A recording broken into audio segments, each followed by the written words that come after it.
bai lashe gwarzon ɗan wasa ko sau ɗaya ba a gasar da aka kammala, bai ba da assist ba, balantana ma hayyaci ƙwallo. Amma kuma ɗan wasa Rodri shine wanda ya lashe gwarzon ɗan wasa na gasar cin kofin duniya shekarar 2026, inda ya tafi da kyautar Golden Ball. Wannan kyautar ta jawo cece-kuce sosai da suka dangane da yadda ake ganin cewar an yi shakulatin ɓangaro da irin gudunmawar da wasu jigajigan 'yan wasanni suka bayar wajen ganin cewa su ya dace a ba wannan kyautar. Amma ɗan wasa Rodri da bai cimma waɗannan abubuwan ko da guda ɗaya ba shine ya tafi da wannan kyautar. Wasu na tambaya, to ina Jude Bellingham, ɗan wasan da ya lashe man of the match har sau 4, ɗan wasan da ya ci ƙwallo guda 7, ɗan wasan da ya bada assist har kusan sau 2, amma bai lashe wannan kyautar ba. Ƙasarsa Ingila ita ce ƙasar da ta zo ta 3 a gasar cin kofin duniyar da aka kammala din.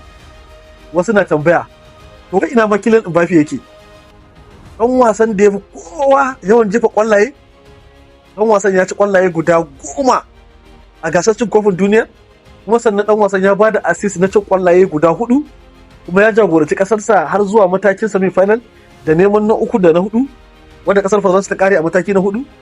Wai shi ma bai lashe kyautar ba. Wasu suke ganin cewa kai wannan abin tambaya ne. To wai ina goga ma yake gabaki daya, wato Lionel Messi wanda ya goya Argentina a gaba ɗaya wannan gasar. Kusan duk ƙwallayen da Argentina ta ci sun zo ne ta sanadiyar ɗan wasa Lionel Messi. Ɗan wasan ya ci ƙwallaye guda 8 ne, sannan ya bada assist guda 4 a wannan gasar. Baya ga irin jan ragama da yi na tawagar ƙasar Argentina da Albasalati wadda ta karkare a mataki na 2 na gasar.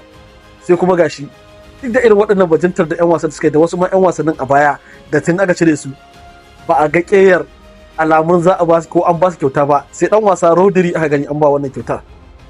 Ɗan wasan da ƙasarsa ta janye gasar kofin duniya a karon farko tun bayan shekarar 2010. Wai kuma tsaya, sun fi son abin da Rodri ya yi? Rodri fa ya yi wata bajinta da ake ganin cewar babu wani ɗan wasa da ya irin wannan bajintar a kan rankatakaf gasar cin kofin duniya nan. Ana ganin a tarihi ma da wuya a iya samun irin wanda ya yi abin da ɗan wasa Rodri ya yi. Rodri da bai ci ƙwallo ba, Rodri da bai ɗauki man of the match ba, Rodri ana ganin ya lashe kyautar nan ne saboda irin waɗannan bajintar da zan zayyana ake ganin ya yi. Ɗan wasan ya zama ba ta brain haɗi da spinal cord na tawagar La Roja ta ƙasar Spaniya, inda shi ne tubali, tushe, foundation, asalin gini na tafiyar dukkanin wani haɗakar kai attacking, wato kai farmaki da kusan samun nasara na tawagar ƙasar Spaniya. Ɗan wasa Rodri shi ne ɗan wasan da ya fi kowane ɗan wasa taɓa ƙwallo a gasar cin kofin duniya da ta gudana. Ɗan wasan ya taɓa ƙwallo sau 791, wanda shi ne mafi yawa da wani ɗan wasa ya taɓa ƙwallo a gasar. Sannan ɗan wasan yana da daidaiton passing, wato pass accuracy da kaso 92 daga cikin 100 na irin ƙwallayen da ya dinga karɓa yana rarrabawa. Ɗan wasan ya raba ƙwallo sau ɗaiɗaiɗaiɗai har guda 655.